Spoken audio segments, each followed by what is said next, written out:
आप आंकड़ा ड्रोन के जरिए आपको दिखा रहे हैं और इस आंकड़े में साफ तौर पर बीजेपी बाजी मारती हुई 20 से 24 सीटें बीजेपी के खाते में जाती हुई नजर आ रही हैं। कांग्रेस 8 से 12, आम आदमी पार्टी बमुश्किल 1 सीट के साथ अपना खाता खोलती हुई नजर आ रही है, अन्य के खाते में भी 1 सीट। लेकिन बड़ी बात, ये गुजरात का पहला आंकड़ा, पहला आपके सामने गुजरात का ट्रेंड।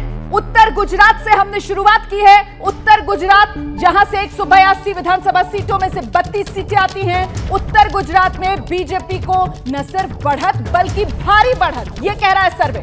32 में से बीजेपी को मिल सकती हैं 20 से 24 सीटें, यह कह रहा है सर्वे। उत्तर गुजरात में बीजेपी की बल्ले बल्ले, यह कह रहा है सर्वे। पिछली बार के मुकाबले बीजेपी यहां पर बहुत अच्छा प्रदर्शन करती हुई नजर आ रही है।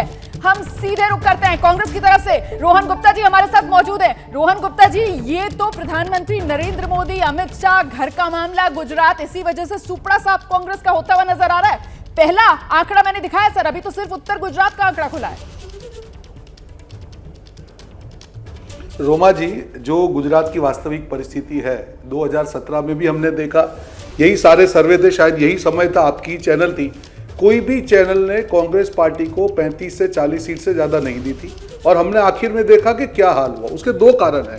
देखिए रोमाना जी, गुजरात में कांग्रेस का जो बूथ का जो कार्यकर्ता है, जो संगठन है, बहुत मजबूत है और आज भी वो विदाउट क्रिएटिंग हाइप वो आज भी काम कर रहा है। दूसरा, आपके सर्वे में जो आंकड़े निकल के आ रहे हैं, जैसे उत्तराखंड में भी हमने देखा, गोवा में भी हो रहा है, जब भाजपा को लगता है कि जो उनकी जीत नहीं हो रही है, तो आज जो हाइप क्रिएट हो रहा है आम आदमी के खिलाफ, आम आदमी के द्वारा 33 + 17, अगर ये हम मानते हैं तो 50% एंटी इनकम्बेंसी का वोट है बीजेपी के खिलाफ। उसका जो डिवीजन का काम है वो हो रहा है। पर मुझे विश्वास है, क्योंकि गुजरात की जनता जानती है कि उत्तराखंड की बात हो या गोवा की बात हो, आम आदमी पार्टी आप जिसको हाइप कर रहे हैं, मुझे लगता है ठीक है। हम यशवंत जी का रुख करते हैं ना। यशवंत जी हमारे साथ मौजूद है। यशवंत जी, ये जो सीटें बीजेपी के खाते में उत्तर गुजरात में आती हुई नजर आ रही हैं, ये सीटें क्या आम आदमी पार्टी कांग्रेस का वोट काट रही है, वहां से ये सीटें जा रही हैं?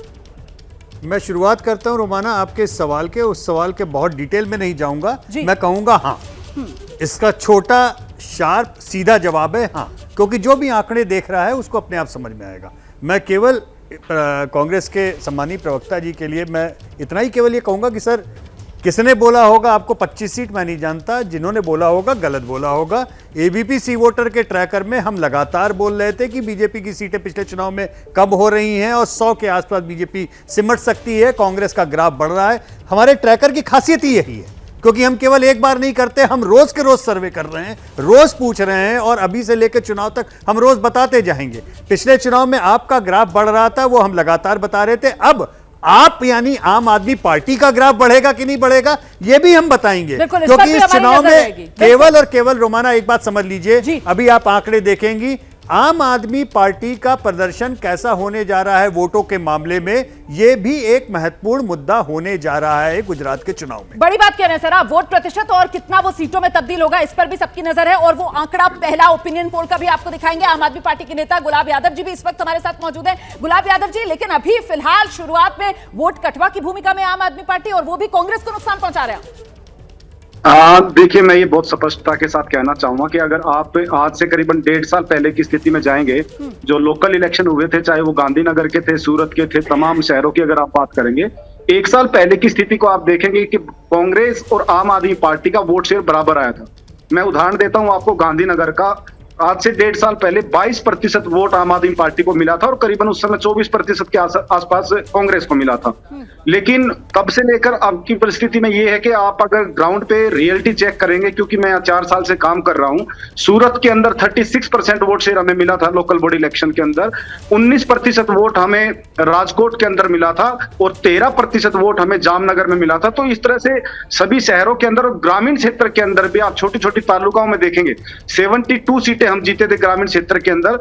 आज की परिस्थिति बदली है पिछले 6 महीने के अंदर। जिस तरह से अरविंद केजरीवाल जी और हमारे तमाम जो सीनियर लीडर्स हैं और यहाँ के सीनियर लीडर हैं, जिस तरह से ग्राउंड के ऊपर हमने काम किया है, हमारा जो कैंपेन जारी हुआ, जो हमारा आप काम का दावा कर रहे हैं और जो आप कह रहे हैं स्थिति आपके पक्ष में बदली है, आपके पक्ष में स्थिति अगर बदलती है तो नलन कोहली जी वो सीधे सीधे एडवांटेज बीजेपी के तौर पर सामने निकल कर आ रहा है, क्योंकि नुकसान कांग्रेस को हो रहा है। नलन जी, इसके दो पहलू है रोमाना जी, मैंने इसीलिए पहले कहा, एक है पॉजिटिव वोट, ठीक है, जो है भाजपा की सरकार के लिए, भाजपा के लिए वोट, और एक होता है एडवांटेज, जो दूसरी बात आप कह रहे जी। हैं। मैं मानता हूं हमारी सरकार पॉजिटिव वोट पे बन रही है, एडवांटेज से बढ़ सकती है।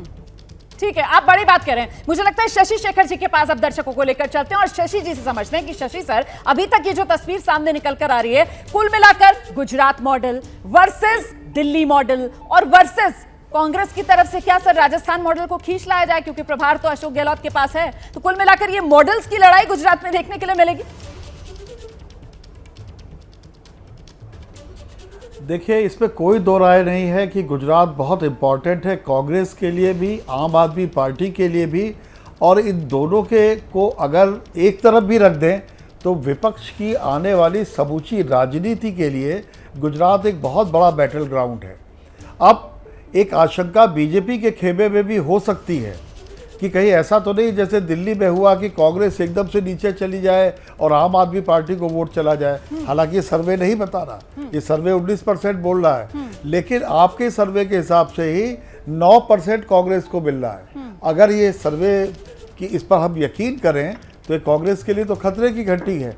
और आने वाले दिनों में आम आदमी पार्टी यदि वहाँ पर दूसरी पार्टी बन के उभरती है, सर्वे पर ही बोल रहा हूँ मैं अपने उसकी बात नहीं कर रहा, तो आप ये यकीन जानिए कि एक सशक्त उत्तर भारत में विकल्प के तौर पर आम आदमी पार्टी उभरेगी और ये भारतीय राजनीति की दशा दिशा को 2024 में बहुत प्रभावित करेगा। बड़ी बात सर आप कह रहे हैं कि गुजरात का ये जो नतीजा है कुल मिलाकर 2024 के लिए ये न सिर्फ सत्ताधारी पक्ष बल्कि जो विपक्ष है उसकी जो रणनीति है उसको भी दिशा देने का काम करेगा। मैं अगले रीजन का रुख करूं उससे पहले सीधे आपको लेकर चलते हैं जपन पाठक हमारे साथ इस वक्त जुड़ रहे हैं, वो वरिष्ठ पत्रकार जो कहीं ना कहीं जमीनी हकीकत पर करीबी नजर रखते हैं। जपन जी, आपका असेसमेंट इस उत्तर गुजरात, नॉर्थ गुजरात के आंकड़े को लेकर जहां पर बीजेपी मजबूत स्थिति में।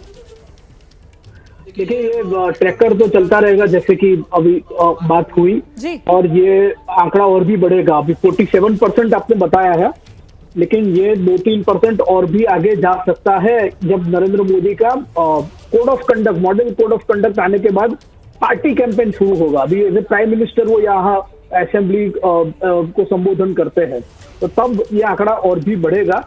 और ये जो डिवीजन है इसको मुझे आपका सर बड़ी बात आप कह रहे हैं, आप कह रहे हैं कि अभी तो जैसे जैसे चुनावी कैंपेन जोर पकड़ेगा बीजेपी के पक्ष में यह आंकड़ा और बढ़ सकता है जब पूरी ताकत के साथ जमीन पर चुनाव प्रचार करते हुए नजर आएंगे प्रधानमंत्री नरेंद्र मोदी अपने घर गुजरात में। क्या मजबूरी है मेरी, बताइए।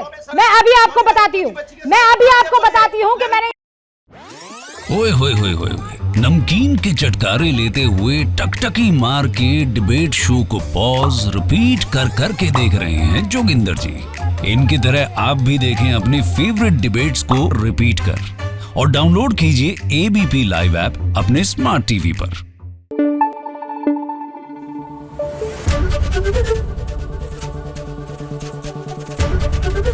एबीपी न्यूज आपको रखे आगे।